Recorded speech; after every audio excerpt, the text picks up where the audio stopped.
যে চুপ্পু পদত্যাগ করলো সে তো হাসিনা পলানোর পর 2 বছর ধরে ওই চেয়ারে বসেছিল। একদিন না, 2 দিন না, দুইটা বছর। জুলাইয়ের পর গোটা দেশ চাইছে সে যাক, যায় নাই। কেন যায় নাই? কারণ তারে কেউ ধরে রাখছিল। একটা হাত ওই চেয়ারের নিচে ছিল, ওর মাথার উপরে ছিল ছাতা হইয়া। আজকে চুপ্পু নাই, কিন্তু হাতটা এবং ছাতাটা আছে ওই জায়গাতেই বসা। আজকের এপিসোড চুপ্পুকে নিয়ে না, চুপ্পুর পদত্যাগ পত্রে যা লেখা নাই, আজকের এপিসোড সেটা নিয়ে। আত্মসমর্পণের কোনো সুযোগ নাই, তাকে প্রথমেই গ্রেফতার করা হবে, তাকে ফিরিয়ে নিয়ে খুলতে শুরু করেছে বহুদিনের পুরনো ডায়েরির পাতা। যে মানুষটি গতকাল পর্যন্ত সংবিধানের 51 অনুচ্ছেদ রক্ষা করছিল, আজ তাকে ঘিরে উঠেছে গ্রেফতারের দাবি। আর সেই দাবির মাঝখানে নতুন করে আলোচনা এসেছে ইসলামী ব্যাংকের কথিত 80,000 কোটি টাকার ঋণ ও শেয়ার জালিয়াতি, যেখানে বাংলাদেশ ফাইন্যান্সিয়াল ইন্টেলিজেন্স ইউনিটের প্রতিবেদনে সদ্য বিদায়ী রাষ্ট্রপতি মোহাম্মদ শাহাবুদ্দিন চুপ্পু ও তার কোম্পানি জেএমসি বিল্ডার্সের নাম থাকার বিষয়টি সামনে এসেছে। ধর্মেন্দ্র পদত্যাগের মাধ্যমে সেই দাম্ভিকতা, গর্ব চূর্ণ বিচূর্ণ হয়ে গেছে এবং উনি বলছেন উনি এখান থেকে মুদির beginning of the end of this the most failed government in the history of India.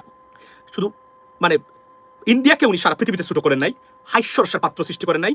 Hindu ধর্ম 1000 বছরের ধর্ম এবং এই সনাতনী ধর্মটাকে একদম হাসির পাত্র বানিয়ে দিয়েছেন সারা পৃথিবীতে। নানান ধরনের মানে ধর্মের নামে অধার্মিক কাজ করে এটাকে ধর্মের নামে চালিয়ে দেওয়া, নোংরামি, কুসংস্কার, এমন কোনো জিনিস নাই যা হিন্দু ধর্মটাকে ধ্বংস করার জন্য এবং পৃথিবীতে সবচেয়ে হাসির পাত্র ধর্মের যদি থেকে থাকে এবং মানে বিদকুট এবং বিজার জিনিস ধর্মের নামে করা হয় থাকে, তার নাম হচ্ছে বর্তমানে হিন্দু ধর্ম এবং সারা ভারতে পালন করা হয়। আপনারা সবাই ঘরে ঘরে দুর্গ গড়ে তোলেন, যখন এই ডাক আসবে, ট্রাক, রিক্সা, ভ্যান, বাস, যেভাবেই হোক আপনারা ঢাকায় সবাই উপস্থিত হবেন।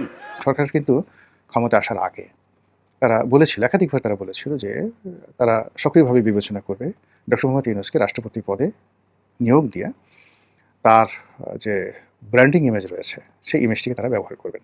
রাষ্ট্রপতি শাহাবুদ্দিন চুপ্পু পদত্যাগ করে মনে করেছিল যে অসুস্থতার কথা বলে পদত্যাগ করব, তারপরে দেশ থেকে বাইরে চলে যাব চিকিৎসার কথা বলে, তাইলে মোটামুটি সবকিছু খালাস। সে যতটা সহজ ভেবেছিল আসলে ততটা সহজ হলো না। তার জন্য এখন মাইন্ড কার্ড চেপা রেডি। অলরেডি মাইন্ড কার্ড চেপায় সে পড়ে গেছে। যে কোনো মুহূর্তে যে কোনো অবস্থায় গ্রেপ্তার হতে পারে। দর্শক, তার পিছনে রয়েছে আরো একটা রহস্য, 80,000 কোটি টাকা। এটা তো রয়েছেই দর্শক, তাছাড়াও রয়েছে জুলাইয়ের ভিতরে তার অপকর্ম। সবকিছু ধীরে ধীরে বেরিয়ে আসতেছে এবং বলতেই পারেন একটা সাপ যখন কারেন্ট জালে আটকা পড়ে, ওই সাপ যখন ছোটাছুটি করার জন্য বেশি পেঁচাপেচি করে বা বেশি মোচড়ামুচড়ি করে, জালের সাথে আরো বেশি আটকে যায়। তো সাবেক রাষ্ট্রপতি শাহাবুদ্দিন চুপ্পুর বর্তমানে একই অবস্থা হয়েছে। তিনি রাষ্ট্রপতির পদ থেকে পদত্যাগ করার পরে একটা ফোন আলাপ ফাঁস হয়েছিল সাংবাদিকের সাথে। তারপরে আরো বেশি করে সে ফেঁসে যাচ্ছে এবং গোটা দেশের সকল মানুষ এখন সেই শাহাবুদ্দিন চুপ্পুর পদত্যাগ তো চেয়েছিল এক সময়, এখন গ্রেপ্তার চাচ্ছে। হয়তো যে কোনো মুহূর্তে যে কোনো অবস্থায় গ্রেপ্তার হয়ে যেতে পারে, ঠেকাতে কেউ পারবে না হয়তো। কিন্তু শেখ হাসিনা পালিয়ে যাওয়ার পরেও কিভাবে এই 2টা বছর রাষ্ট্রপতি হিসাবে রাষ্ট্রপতির চেয়ারে বসেছিল, সে বিষয়টি নিয়ে কিন্তু খোলাসা করেছে পিনাকি ভট্টাচার্য। দর্শক, তাছাড়াও আর একটা নিউজ রয়েছে, সেটা আপনারা খুব ভালো করেই জানেন। আমাদের দেশের পাশের দেশ, শেখ হাসিনার শ্বশুর বাড়ি বলতে পারেন, নরেন্দ্র মোদী দাদাদের দেশ। যেটা আজকে নিউজে সারাদিন দেখেছি, নরেন্দ্র মোদীর উপরে আবার নতুন করে ক্ষিপ্ত হয়ে উঠেছে ককরোচ জনতা পার্টি। হ্যাঁ, এখন এই ককরোচ জনতা পার্টি এমনভাবে ক্ষিপ্ত হয়ে উঠেছে যে নরেন্দ্র মোদীর গদি থেকে তাকে টেনে হিঁচড়ে না নামানো পর্যন্ত হয়তো তারা আন্দোলন থামাবে না। বাংলাদেশে যে এরকম 36 জুলাই বলা হয়, 36 দিনে নতুন করে দেশটা স্বাধীন হয়েছে 2024-এ। ভারতেও 36 দিন পার হয়ে গেছে, তবে হয়তো অন্যরকম একটা কিছু ঘটতে চলেছে। কিন্তু একটা জিনিস মনে রাখবেন, এটাও কিন্তু সেই জুলাই মাস চলতেছে। হতে পারে নরেন্দ্র মোদীর শেষ বিদায়ের ঘন্টা বেজে উঠেছে, কারণ ককরোচ জনতা পার্টি, তেলাপোকা পার্টি, সাধারণ তেলাপোকার কামড় খেয়ে এখন হাউমাউ করে চিল্লানো শুরু করেছে নরেন্দ্র মোদী। বারে বারে লাইভে আসছে, অনেক কথাই বলছে, কিন্তু কোনো মন্ত্রই কাজ হচ্ছে না, বরং তার জন্য আরো আকাল সময় অপেক্ষা করছে। খুবই দুর্বিষহ সময় তার জন্য অপেক্ষা করছে, খুবই খারাপ সময় তার জন্য অপেক্ষা করছে। সেই খারাপ সময়টা কি সেটা খুব ভালো করে আপনারা জানেন। যদিও ধর্মেন্দ্র প্রধান পদত্যাগ করেছে বা ভারতের শিক্ষামন্ত্রী পদত্যাগ করেছে এবং এই বিষয়টি নিয়ে পরবর্তী নরেন্দ্র মোদী মুখ খুলেছে, যার কারণে নতুন করে আবারও ক্ষিপ্ত হয়ে উঠেছে ককরোচ জনতা পার্টি সহ সাধারণ জনতা। এবং বলতে পারেন নরেন্দ্র মোদীকে আসলে কি মনে করেন আপনারা? সবাই কি চায় না? ভারতবাসী সবাই চায় না। একমাত্র উগ্রবাদী হিন্দু যারা রয়েছে তারা ব্যতীত নরেন্দ্র মোদীকে হিন্দুরাও চায় না ভাই। বাংলাদেশে শেখ হাসিনা থাকাকালীন অনেক আওয়ামী লীগের নেতাকর্মীরাও শেখ হাসিনাকে চায়নি, শুধুমাত্র বিপদে পড়ে, যে তার বিরুদ্ধে কথা বললেই তো বিপদ, এই বিপদে পড়ার কারণেই শেখ হাসিনাকে টিকিয়ে রেখেছিল গত 17 বছর। মানে মুখ খুলতে কেউ সাহস পায়নি। তাই নরেন্দ্র মোদীর বিরুদ্ধেও হিন্দুরা মুখ খুলতে ভয় পায়, এজন্যই যে তাদের সমস্যা হবে। মূলত পক্ষে কিন্তু নরেন্দ্র মোদীকে হিন্দুরাও চায় না। তো হয়তো তার বিদায়গণটা অতি সন্নিকটে।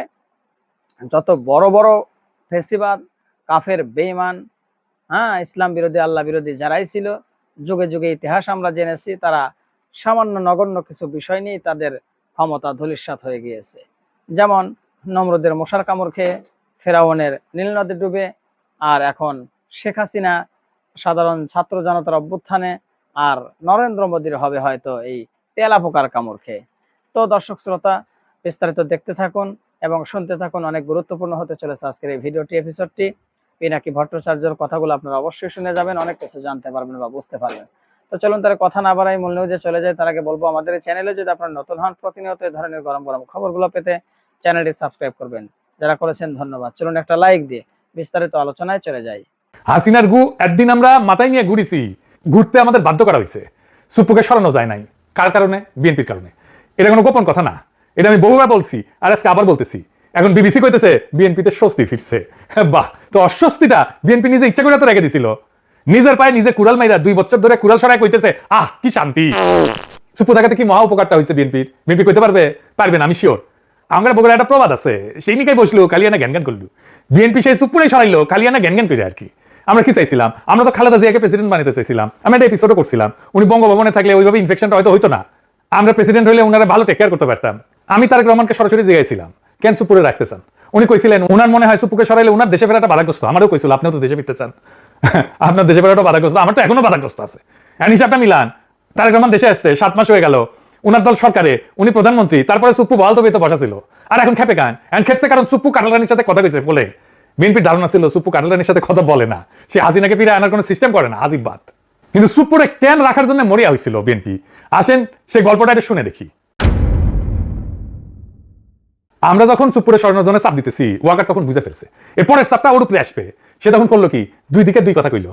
একটা কথা আগে কয়ে রাখি, এখন যা কইতেছি এটা ওয়াকারের হুবহু কথা না, এটা আমার ভাষার সারমর্ম আর কি। বার্তাটা সে কোন দিকে কি দিছিল সেটা কইতেছি। বিএনপি দেশে বোঝাইলো সুপ্পুরে সরাইতে চায় ওরা যেন ইউনূসের শাসন লম্বা হয়। আপনারা কিন্তু ক্ষমতা আসতে পারবেন না, দেখতেছেন না, যত দিন যাইতেছে আপনাদের বদনাম হইতেছে, বদনাম বাড়তেছে। ইলেকশন যত দেরি হবে আপনাদের তত কালে খবর আছে। আর জামাতকে যে বুঝাইলো আপনারা এত তাড়াতাড়ি নির্বাচন চান না হুজুর, যত দেরিতে হয় ততই ভালো। আর ইমেজটা ধরে রাখেন আপনাদের সৎ মানুষের দল হিসাবে। ইলেকশনের আগে মাফিয়াদের টাকা পয়সা আসবে, অনেকে নিয়ে আসবে, কিন্তু ওইসব নেবেন না, হ্যাঁ, আল্লাহর বাস্তে। আন্ডারওয়ার্ল্ডে যে সমস্ত কানেকশন আছে না, ওই যে সাজ্জাদ শিবিরের নাসির তাসির এগুলো আছে না চট্টগ্রামে, ওগুলো রাখবেন না গলে। আর অমুক তমুকের নামে বহুত বদনাম, ওদের নমিনেশন দিয়েন না। মানে বুঝছেন খেলাটা? বিএনপি কয় আগে ইলেকশন নেন, আর জামাতে কয় ইলেকশন পিছান। পুরো ইলেকশনটা ওয়াকার এইভাবে খেলে দিচ্ছে। জামাত আন্ডারওয়ার্ল্ড থেকে দূরে সরে গেছে, আর উদাম কেলানি খাইছে বিএনপির ইলেকশনের আগে। ফলাফল কি, বিএনপি 209টা সিট আর জামাত এনসিপি মিলে তো 70টার কম আর কি। কিন্তু একটা জিনিস খেয়াল করেন, ভোট কিন্তু কম পায় নাই জামাত আর এনসিপি। জামাত এনসিপি মিলে ভোট পেয়েছে 38%, 38% ভোট নিয়ে সিট পেয়েছে 70-এর নিচে। এটা আসল কথা। ইলেকশনের আগে যে হাইটটা উঠছিল জামাত এনসিপির, ওরকম হাইট তোলা অবিশ্বাস্য। ভোটও পাইছে, কিন্তু ভোটটা আসনে কনভার্ট হয় নাই। বিএনপির লাভের গুড়টা পুরাই খাইছে, আর জামাত এনসিপি লাড্ডা গুড়টা। ভোট আর আসনের যে ফারাক, এটা এমনি হয় নাই। টাইমিংটা কে ঠিক করে দিছিল সে কথা মনে করেন শিলং সালাউদ্দিন নিজেই কইছে, এই বাহানায় যদি নির্বাচনটা না দেয় সে ভয়ে আমরা তাড়াহুড়া করে জুলাইয়ের মধ্যে সাইন করেছি। শুনেন, আবার আমাদের একটা তাগাদা ছিল যে এরা সংস্কারের বাহানায় যদি নির্বাচনটা না হতে দেয়, সেজন্য আমরা সবকিছুতে আপোষ করে জুলাই জাতীয় সনদেও স্বাক্ষর করেছি। আমরা একত্রিত হয়েছি, সমঝোতা হয়েছে, এবং নির্বাচনের সাথে আমরা অনেক কথা বলি নাই। শুনিছেন? হ্যাঁ, শুনছি জামাত নাকি ওয়াকার সাহেবকে খুব ভালো পায়। হ্যাঁ, বুঝছাও কেন ভালো পায়? এটা জিগালে কয় কি ওয়াকার সাহেব 5 ওয়াক্ত নামাজ পড়ে। হ্যাঁ, মাশাআল্লাহ। তো হাসিনারে তো তাহলে ডাবল ভালো পাওয়ার কথা জামাতের। হাসিনা তো তাহাজ্জুদ তো পড়তো 5 ওয়াক্ত উপরে। হ্যাঁ, এখন কইতে পারেন যে দাদা আপনি ওয়াকারের উপরে কেন বিলা? আমি আগে অনেকবার কইছি, আবারও কই। অনেকে করার চেষ্টা করে ওয়াকারটা লেসপেন্সারদেরকে লাগিয়ে দিছে এটা বলার জন্য যে বিপ্লব তো বিজয় হয়েছে ওয়াকারের কারণেই, তাছাড়া তো এটা খবর ছিল। হ্যাঁ, ওই যারা কয় ওরা মাঠে ছিল না, গুলির সামনে বুক পাইতে দেয় নাই। জনগণের শক্তি, বিপ্লবের শক্তি, এটা ওরা বোঝাও না, মারতেও পারে না। কি অবস্থা হয়েছিল? পুলিশ ফেল করছে, পলাইছে, অস্ত্র ফেলা পালাইছে, থানার পর থানা বশীভূত হয়েছে। দেশের 639টা থানার মধ্যে 450-এর মতো থানা গুড়া গুড়া করে দেওয়া হয়েছে। পুলিশ মাইরে ট্যাঙ্গে রেখেছে পাবলিক। র্যাব তো অনেক আগে ব্যাটছে, বিডিআর ভয় বাইরে হয় না, রাস্তায় ছিল খালি মিলিটারি, আর সেই মিলিটারি সৈনিক আর জুনিয়র অফিসাররা গুলি চালাইতে অস্বীকার করলো। এটাই আসল কথা। ওটাই মোর। ওয়াকার তখন কি লাভে, তার সামনে বিকল্প কি? সে গিয়া কইছে আপা ভাগেন। যেই মুহূর্তে সৈনিকেরা গুলি করতে অস্বীকার করছে, সেই মুহূর্তে হাসিনার পরাজয়, ওর লাস্ট ডিফেন্স ভেঙে পড়ছে। আর যদি সৈনিক আর জুনিয়র অফিসাররা গুলি চালানো অব্যাহত রাখতো, তাহলে ক্যান্টনমেন্টগুলো থানার মতো তামাতামা হয়ে যেত। ওয়াকারের বিন্দু মাত্র ক্রেডিট নেই। ক্রেডিট আমি দিই সৈনিক আর জুনিয়র অফিসারদের, 100-র উপরে আরো 100% দিই। তাহলে ওয়াকার কি করছে আসলে? আসেন এবার লিস্টটা শোনেন। 1 নাম্বার, হাসিনারে পলাই যেতে দিচ্ছে। এখন কইতেছে যে হাসিনার নামে নাকি ইমিগ্রেশন আইনে মামলা হবে, ইমিগ্রেশন না করে যাওয়ার জন্য। তো গেছে তো সামরিক বিমানে, ব্যবস্থাটা কে করে দিচ্ছে? ওয়াকার তো। তাহলে ওয়াকারের নামে মামলা হবে না কেন? 2 নাম্বার, আওয়ামী লীগ আর খুনি পুলিশ অফিসারদের ক্যান্টনমেন্টে আশ্রয় দিছে না? হাসান মাহমুদ তো ধরা পড়েছিল, সে পত্রিকায় নিউজ আসছে, সে বিদেশে গেল কেমনে? জেনারেল মুজিব তার জিম্মা থেকে পালা গেল কেমনে? 3 নাম্বার, প্রফেসর ইউনুসকে আয়নাঘর দেখতে দেয় নাই, জানেন না? 32 নাম্বার ভাঙ্গা দেওয়ার পর বাধ্য হয়ে রাজি হয়েছে ডরে। বাতের রুগীর যেমন আমাবস্যার পূর্ণিমায় ব্যথা আগে ওঠে না, তো আমাবস্যার পূর্ণিমায় ওনার আপার জন্য, আপা হাসিনার জন্য ওনার মন পড়ায়, ব্যথা আগে ওঠে, কিছু একটা করার জন্য হাত নিষ্পিস করে। ও সিসি হাবিবুল্লাহ আওয়ালের সাথে দেখা করে তারা তত্ত্বাবধায়ক সরকারের প্রধান হওয়ার রিকোয়েস্ট করেছিল ওয়াকার। তার আগে গেছিল প্রধান বিচারপতির কাছে, প্রফেসর ইউনুসের টাইমে যে প্রধান বিচারপতি ছিল। আদালত কইছে, আদালতের তত্ত্বাবধায়ক ব্যবস্থা ফিরে আসলে ইউনুস সরকারকে হঠাৎ একটা তত্ত্বাবধায়ক বানায় তার প্রধান হইতে কইছিল। 5 নাম্বার, আর্মির যে অফিসারদের নামে মানবতা বিরোধী অপরাধের নামে মামলা হয়েছে, ক্যান্টনমেন্টই রাখছে তাদেরকে, সেখান থেকে মাঝে মাঝে আসে এসি বাসে চাইপা আদালতে। 6 নাম্বার, প্রথম থেকে সে ইনক্লুসিভ ইলেকশনের কথা কয়ে আসছে। ইনক্লুসিভ মানে কি? ইনক্লুসিভ মানে আওয়ামী লীগ সহ, হাসিনা সহ নির্বাচন। এখন বিএনপির অভিযোগ হইতেছে সুপ্পু লন্ডনে গিয়ে শেখ হাসিনার সাথে কথা দিচ্ছে, তাই না? এখন বিএনপির মনে হয়েছে যে এমন একটা বিভীষণকে ক্ষমতার কেন্দ্র রেখা তারা নিরাপদ না, ফলে তাকে বিদায় করতে হবে। তাইলে সুপ্পুকে এই প্রথম হাসিনার সঙ্গে কথা কইছে। বিগত 5 আগস্ট থেকে আজ পর্যন্ত সুপ্পু যে বহুবার এই ধরনের তৎপরতা চালাইছে তা অনেকেই জানে। আমরা তখন সতর্ক করছিলাম, কানে দেয়নি বিএনপি। উল্টা বিএনপির একটা অংশ, ওয়াকারের ভাড়াটা বাহিনী, রামপন্থীরা, ওয়াকারের প্রতিপালক, সব একসাথে নানা অপপ্রচার চালাইছে। আমরা নাকি অস্থিতিশীলতা করি, আমরা নাকি মববাজ, আমরা নাকি ইউনুস সরকারের ক্ষমতা দীর্ঘায়িত করার চক্রান্তকারী। কারণ ওরা তখন সুপ্পুকে রক্ষা করতে মরিয়া। আর এখন বাস্তবতা হলো এই প্রক্রিয়ায় সুপুর আশ্রয়দাতাকে, এই সুপুর আশ্রয়দাতা তো ওয়াকার নিজে। ওয়াকারের অনুমোদন এবং সুরক্ষা ছাড়া সুপুর পক্ষে 1 পাও আগানো সম্ভব ছিল না। সুপু নিজেই বলছে ওয়াকার এবং বিএনপি তাকে সমর্থন করছে। এখন নব্য বিএনপি সাজার চেষ্টা করা লোকদের কাছে আমার প্রশ্ন, আপনারা কেন জিজ্ঞেস করতেছেন না সুপু কি আগে শেখ হাসিনার সাথে যোগাযোগ রাখছে? জেনারেল ওয়াকার রাখেনি? জেনারেল ওয়াকার তার বইয়ের ফোন ফরেন্সিক করেন, বাইরে হয়ে যাবে কার কার সাথে কথা বলছে। সুপুর লন্ডন সফরের ব্যবস্থা কে করে দিচ্ছে? এটা তো কেউ কাউকে অনুমোদন করতে হয়েছে, ফান্ড দিতে হয়েছে, কে করছে? তো ওইখানে যে কার সাথে আলাপ করছে, কি বার্তা নিয়ে আসছে, এটা কি কোনো গোয়েন্দা সংস্থায় যোগাযোগের খবর রাখছে? যাদের দেখার কথা তারা আদৌ দেখছে? তারেক রহমানকে কি তার গোয়েন্দা সংস্থাগুলো এই বিষয়ে কোনো মেমো দিছে, কোনো ব্রিফিং করছে? ওয়াকার কি করতে যাবে? চোখ বন্ধ করে আছে। ওয়াকার ওইখানে থাকবে আর সুপুকে সরাবে, কোনো লাভ হবে? কোনো লাভ হবে না। সুপু, ওয়াকার, আওয়ামী লীগ এবং ইন্ডিয়া, এই 4 শক্তির অক্ষয় আজকে বাংলাদেশের রাজনৈতিক অস্থিরতা তৈরির মূল কারিগর। শেখ হাসিনাকে ফিরে আনা, বর্তমান সরকারকে ক্ষমতাচ্যুত করা কিংবা এর সাথে শাসনের মতো কোনো ব্যবস্থা কায়েম করা, এটা মার্শাল ল দেওয়া, সবই নির্ভর করছে এদের পারস্পরিক মেলবন্ধন এবং যোগাযোগের উপরে। হাসিনা যে ডিসেম্বরে ফিরবে বলে ঘোষণা দিয়ে রাখছে, এটা এমনি এমনি দেয় নাই। ওই গঙ্গার পানি এসে বুড়ি গঙ্গায় জমিচ্ছে, এখন বুঝতে পারছে এটা বিএনপি। বিএনপি যখন এই বন্যায় ভেসে যাবে, গঙ্গার পানির বন্যায় বুড়িগঙ্গায় আসছে, ওই পানিতে নৌকা চালাবে আওয়ামী লীগ। বিএনপি গলে একই জায়গায় প্রত্যেকবার মারা খায়, এই সেনা প্রধানের জায়গায়। আর সুপ্পু কাণ্ড প্রমাণ করে বিএনপি নেতৃত্বের রাষ্ট্রচিন্তা কত স্থূল প্রকৃতির। দলটা সবসময় এই জায়গায় মারা খায়। ইতিহাসটা দেখেন, এরশাদ বিএনপি তার সেনাপ্রধান বানাইছিল, তাই না? জিয়া হত্যাকাণ্ডের সাথে যুক্ত ছিল, তারপর কু করে বিএনপি সরকারকে ফেলাই দিল। জেনারেল নাসিমকে বিএনপি সেনাপ্রধান বানাইছিল না? নাসিম কু করতে গেছিল, মানে মঈন সবাই ডিঙায় তার নিয়ম ভেঙে সেনাপ্রধান বানাইছিল না? মঈন তো তারেক রহমানের মাজা ভেঙে দিল 3 বার একই জায়গায়, একই ভুল। আর এখন ওয়াকার আবার আরেক ভুল। সুপ্পু তো লন্ডনে যায় কেন? তলে তলে কি করছে কে জানে? কথা বলার জন্য ফোন লাগে নাকি? হাতে লাগা চিঠি দিয়েও তো ষড়যন্ত্র করা যায়। এই যে ইন্ডিয়ার রাষ্ট্রদূত এসে যে রিসিভ করলো তারে, সে যে সুপ্পুর হাতে কিছু বুঝে দেয় নাই, এটা কে জানে? এত কইরা কইলাম না, সুপ্পুর তাইলে লাগবেই। সুপ্পু ছাড়া ওদের চলেই না। সুপ্পু ভালো ছেলে, সে কাঁঠাল রানীর সাথে কথা বলে না। হ্যাঁ, দুষ্টু লোকেরা এই সমস্ত বাজে কথা বলে। হ্যাঁ, তো দুষ্টু লোকেরা এই সমস্ত বাজে কথা বলে, কান দিয়েন না। এবার সুপ্পুর অসুখটা কি এটা একটু বুঝে দেখি, এটা আবার ইন্টারেস্টিং একটা ব্যাপার। এটা মানুষের কাজে লাগবে। মানে সুপ্পু পদত্যাগ পত্রে লিখছে, তার অসুখ হচ্ছে অটোনমিক নিউরোপ্যাথি, ইংরেজিতে লিখেছে। এটা বিশাল বড় অসুখ, মাঝে মাঝে জ্ঞান হারাই ফেলে নাকি। ওই চিকিৎসা করতে যাবে, ওই বিদেশে যাবে। শোনা না রিতেশ সাহেব কি কইছে? পরবর্তী পরিকল্পনা চিকিৎসা, উন্নত চিকিৎসা করা দেশে এবং বিদেশে। প্রথমে এইটা। স্যার, এটা কি শারীরিক কারণেই পদত্যাগ করলেন স্যার, না পলিটিক্যাল কোনো? অবশ্যই শারীরিক কারণেই। শুনেছেন? তবে এই অসুখটা বাংলাদেশের লাখ লাখ মানুষের আছে, তার বেশিরভাগ মানুষই জানে না। ভারতীয় পলিসির উপর নির্ভর করে বাংলাদেশের রাজনৈতিক স্থিতিশীলতা অনেক ক্ষেত্রে। প্রশ্ন হলো তারা কি সফল হবেন চিরদিনের জন্য? They may not be, but they can create a chaos and disturbances because they have some agents, sleeping agents in the name of religion, in the name of politics, in the name of culture. So they are everywhere. It's been created over the span of 17 years under the Sheikh Hasina government, and that is a threat for Bangladesh and the future of Bangladesh, ladies and gentlemen. So therefore, India, always a talking point or a top priority Indian policy, will have the top priority by any Bangladeshi who are thinking about Bangladesh, ladies and gentlemen. So আজকে আমি কয়েকটা বিষয় নিয়ে আলোচনা করবো। এর মধ্যে একটা হচ্ছে ভারতে কি হয়েছে আপনারা নিশ্চয়ই দেখেছেন আজকে দি ইন্ডিয়ান এক্সপ্রেসের একটা গুরুত্বপূর্ণ রিপোর্ট তারা করেছেন মোদির উপরে, যেটা আমি বলে আসছি অনেকদিন থেকে, আপনারা শুনেছেন আমার মুখ থেকে এই প্ল্যাটফর্মে লাইভের মধ্যে। সেটা তারা বলেছেন ভারতের নরেন্দ্র মোদীর গভর্নমেন্টের ফিউচারটা, যেটা আমি বলে আসছি এবং আমি আপনাদেরকে গুরুত্ব দিয়ে বলে আসছি, সেটাই গতকালকে ইন্ডিয়ান এক্সপ্রেস তারা বলেছেন তাদের একটা স্পেশাল রিপোর্টে, সেটা নিয়ে আলোচনা করবো।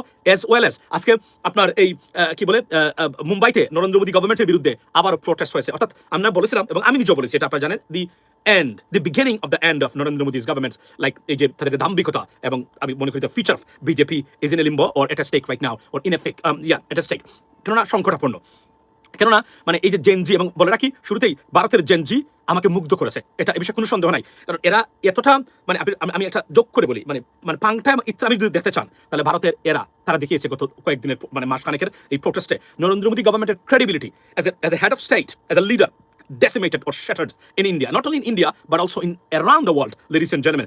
আমরা এবং নরেন্দ্র মোদীর এই মুহূর্তে ন্যাশনাল বা জাতীয় নাম হচ্ছে মাদার, বাকিটা আপনার মিলিয়ে নিয়েন এটার অর্থটা কি, এবং শুধু বড় না নয় বাচ্চা পর্যন্ত এই নামই ডাকছেন নরেন্দ্র মোদীকে as a shame, as a humiliation, এবং একটা national shame as well as international shame for Indians in the country of as a country of India.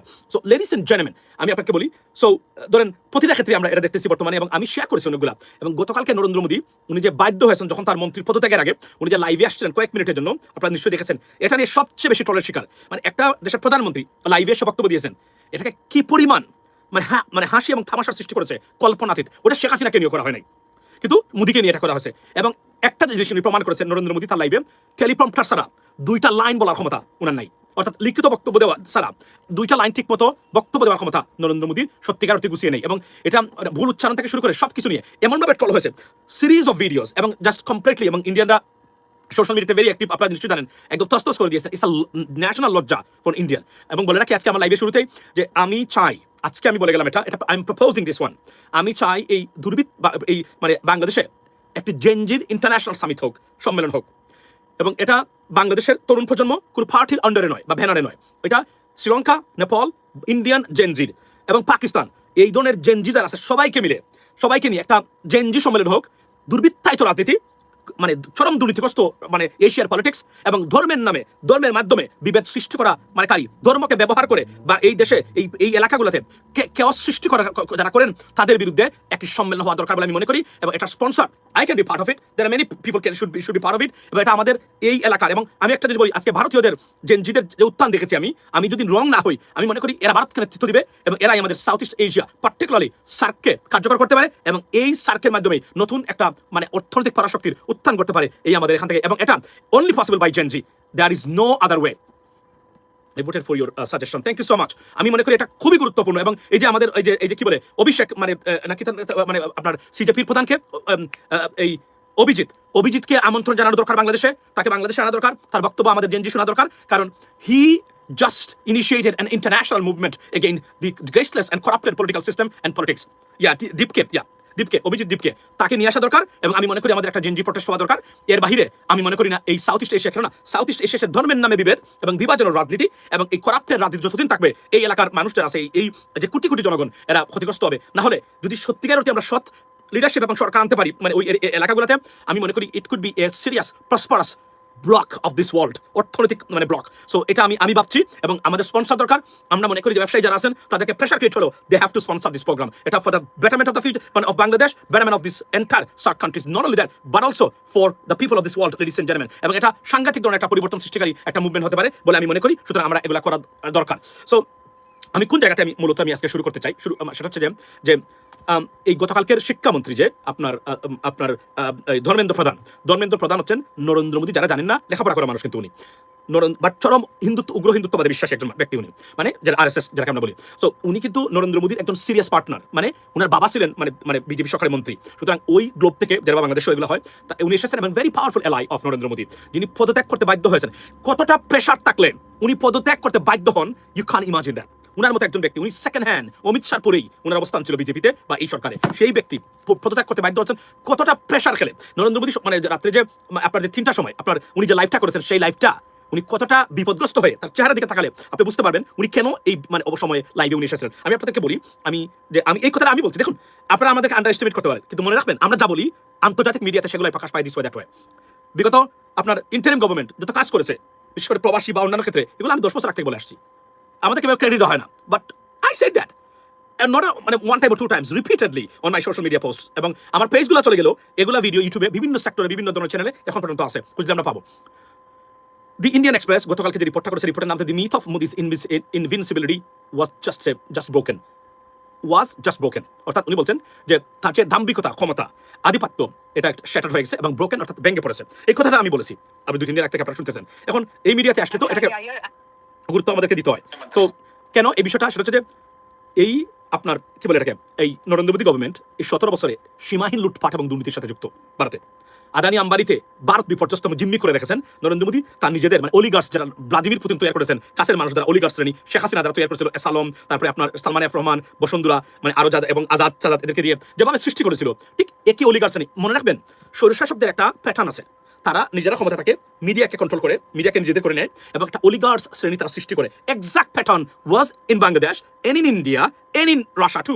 You can see that. Okay, so এই দুর্নীতি অপশাসনের বিরুদ্ধে যখন মানুষ প্রতিবাদ করেছে, ছোটখাটো প্রতিবাদ, কোনোদিন একটা মন্ত্রীকে সরানো তো দূরে থাক, বরং তাকে আর পাওয়ারফুল করে দেওয়া হতো ভারতে, যেটা শেখ হাসিনা করতো। এবং দাম্ভিকতার সুরে বলতো এটা উত্তরপ্রদেশের গভর্নমেন্ট নয় যে মন্ত্রী পদত্যাগ করে ফেলবে প্রেশার খেয়ে, এটা বিজেপি গভর্নমেন্ট। এবং এটা প্রতিরক্ষা মন্ত্রী ভারতের রঘু আনন্দ নামটা তার, এই বদল উনি বলেছে। আমি আপনাদেরকে দেখাবো ইন্ডিয়ান এক্সপ্রেস গতকালকের যে রিপোর্টটা এখন পর্যন্ত আছে, আপনারা গেলেই পাবেন, the Indian express special report, express special গেলেই আপনি পাবেন, এখানে আছে। আপনার রিপোর্টটা শুনবেন, এখানে বলা হচ্ছে সারা রিপোর্টটা দেখলে আপনি অনেকদিন, আমি ছোট্ট একটা ক্লিপ দেখাবো আপনাদেরকে, কি বলেছিলেন তখনকার সময়, এবং এই ধর্মেন্দ্র পদত্যাগের মাধ্যমে সেই দাম্ভিকতা, গর্ব চূর্ণ বিচূর্ণ হয়ে গেছে। এবং উনি বলছেন, উনি এখান থেকে মোদির beginning of the end of this the most failed government in the history of India. শুধু মানে ইন্ডিয়াকে উনি সারা পৃথিবীতে ছোট করেন নাই, হাস্যরসের পাত্র সৃষ্টি করেন নাই, হিন্দু ধর্ম, 1000 বছরের ধর্ম এবং এই সনাতনী ধর্মটাকে একদম হাসির পাত্র বানিয়ে দিয়েছেন সারা পৃথিবীতে। নানান ধরনের মানে ধর্মের নামে অধার্মিক কাজ করে এটাকে ধর্মের নামে চালিয়ে দেওয়া, নোংরামি, কুসংস্কার, এমন কোনো জিনিস নাই যা হিন্দু ধর্মটাকে ধ্বংস করার জন্য। এবং পৃথিবীতে সবচেয়ে হাসির পাত্র ধর্মের বিরুদ্ধে থেকে থাকে এবং মানে বিৎকুট এবং বিজার জিনিস ধর্মের নামে করা হয়ে থাকে, তার নাম হচ্ছে বর্তমানে হিন্দু ধর্ম, এবং সেটা ভারতে পালন করা হয়। আমি বলছি না সেই ধর্ম, কিন্তু ধর্মকে বিজেপি বা এই যে মানে ফান্ডামেন্টালিস্ট উগ্র হিন্দুত্ববাদ এবং এই যে লেখাপড়াহীন, এই যে গরু ছাগলের মতো, এরা যে মানে হিন্দু ধর্মটাকে, সনাতন ধর্মটাকে এমনভাবে মানে যা নাই ধর্মের বুকে, ধর্মীয় গ্রন্থে যা নাই হিন্দু ধর্মে, সেগুলোকে মানে প্রচার করা, হাস্যরসের সৃষ্টি করেছেন সারা পৃথিবীতে, not only in India but also around the world, particularly America, Canada, Australia, নিউজিল্যান্ডের মতো দেশে, ইউরোপের মতো দেশে সীমাহীন অবস্থা এগুলা। অর্থাৎ ভারতের জন্য জাতীয় লজ্জা এনেছেন এবং এখান থেকে উত্তরণের পথ, এবং অর্থনৈতিক অবস্থার কথা তো নাই বললাম, ভয়ঙ্কর অর্থনৈতিক বিপর্যয়ের মুখে ভারত, এখান থেকে উত্তরণের পথ। আপনি কতটা বিপর্যয়কর মানে রাজনীতি মানে ডিপ্লোমেসি হলে বাংলাদেশের মতো দেশ, যে দেশের সাথে $20 বিলিয়ন মানে একতরফা ট্রেড করে যাচ্ছিল ভারত, সেই জায়গাতে তারা মানে আঘাত করছে। কতটা মূর্খ সরকার হলে এই কাজটা করতে পারে? আমরা তো কখনোই বলি না যে ভারত মানে আপনার কি বলে এটাকে, এই বাণিজ্যিক সুবিধা নেবে। ভারত যদি বাণিজ্যিক সুবিধা নেওয়ার জন্য মানে পণ্য বিক্রি করার জন্য বাংলাদেশে ডেসপারেট হয়, you can consider that neighbour প্রতিবেশী কান্ট্রি যদি কোয়ালিটিফুল পণ্য এবং সঠিক দামে দেয়, why not, nothing wrong with that, right? মানে অ্যাপার্ট ফ্রম আমাদের যে মানে ট্রেড ডেফিসিট কমানোর জন্য, for example United States of America, we have the deal right now, or trade deal with United States of America is a give and take. You have to মানে আপনার if you want to sell into their country, into the United States, you have to buy their products too. That's called trade deal. Apart from that, why not? Nothing wrong with that. But তারা এটা নয়, তারা যে এই যে 54 বছর ধরে এর আগ থেকে যে 1947 পর থেকে বাংলাদেশকে নিয়ে ষড়যন্ত্র করেছেন, সেই এবং বাংলাদেশের অপদার্থ রাজনীতিবিদদের এবং মূর্খ রাজনীতিবিদদেরকে জিম্মি করে দেশটাকে তাদের বিভিন্ন, বললাম না আমি সবসময় এই কথাটাই বলি, a foreign country within a country is Bangladesh, only country in the world is Bangladesh, only country. সেখানে তারা তৈরি করেছেন, করে তারা এই কাজটা তারা করেছেন, এটা আর হবে না। আমরা জেনজিরা আমরা জানি ভারত কিভাবে কাজ করে, আমরা মূর্খ নয়, আমরা লেখাপড়া করা এই একটা মানে জেনারেশন আসছে, আমরা আপনাদের ওই ষড়যন্ত্র আর পারবেন না। এই যে আজকে আমি আসছি, আজকে কিন্তু মানে ইসলামের নামদারি বাটপারগুলারও আজকে একটা চরিত্র এখানে উন্মোচন হয়েছে। এরাও একটা পর্যায়ে হতদরিদ্র ক্ষতিগ্রস্ত, একদম বলেই দিয়েছি।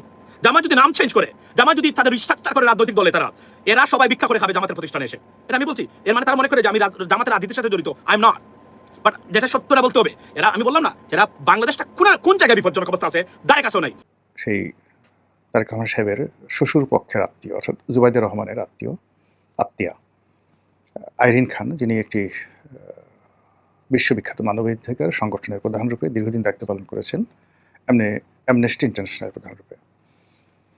তো তাকে ভারপ্রাপ্ত রাষ্ট্রপতির পরিবর্তে নির্বাচিত রাষ্ট্রপতি রূপে আগামীতে দেখা যাবে, এরকম কথা বিএনপি সংশ্লিষ্ট লোকজন বলার চেষ্টা করছেন। এমনিতে এবছর যেটা হলো যে বিএনপি রাজনীতিতে বগুড়া এবং সিলেট খুবই গুরুত্বপূর্ণ।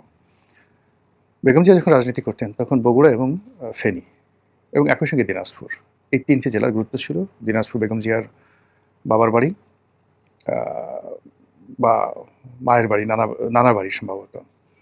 আর এখানে ফেনীতে বেগম জিয়ার নিজের বাড়ি, মানে তার বাবার বাড়ি, আর স্বামীর বাড়ি হিসেবে বগুড়া। এই 3টে জেলার খুবই গুরুত্ব ছিল।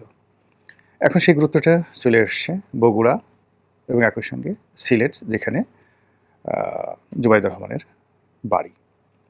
তো সেদিক থেকে জুবাইদুর রহমানের যত আত্মীয় স্বজন রয়েছেন তারা উদ্বেলিত। সিলেটের মানুষ জনাব তারেক রহমান সাহেবকে দুলাভাই বলে, এবং তারা আশাই করতে পারে সিলেটের থেকে, বিশেষ করে জুবাইদুর রহমানের আত্মীয় স্বজনের মধ্য থেকে একজন প্রেসিডেন্ট হবেন।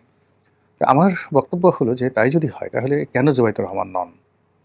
তিনি তো সর্বগুণী গুণান্বিতা, তিনিও তো রাষ্ট্রপতি হতে পারেন। বাংলাদেশ একজন মহিলা রাষ্ট্রপতি পেল এবং সেটা জনাব তারেক রহমান সাহেবের সহধর্মিণী, এটা তো আরও ভালো হয়।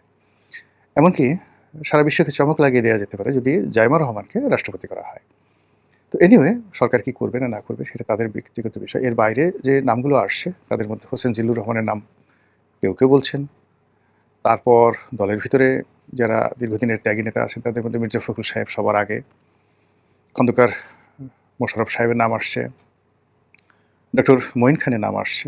কিন্তু কেন জানি আমার মনে হচ্ছে যে হয়তো এরকম যারা প্রবীণ রাজনীতিবিদ রয়েছেন, বয়স্ক, তাদের মধ্য থেকে কেউ নির্বাচিত নাও হতে পারেন।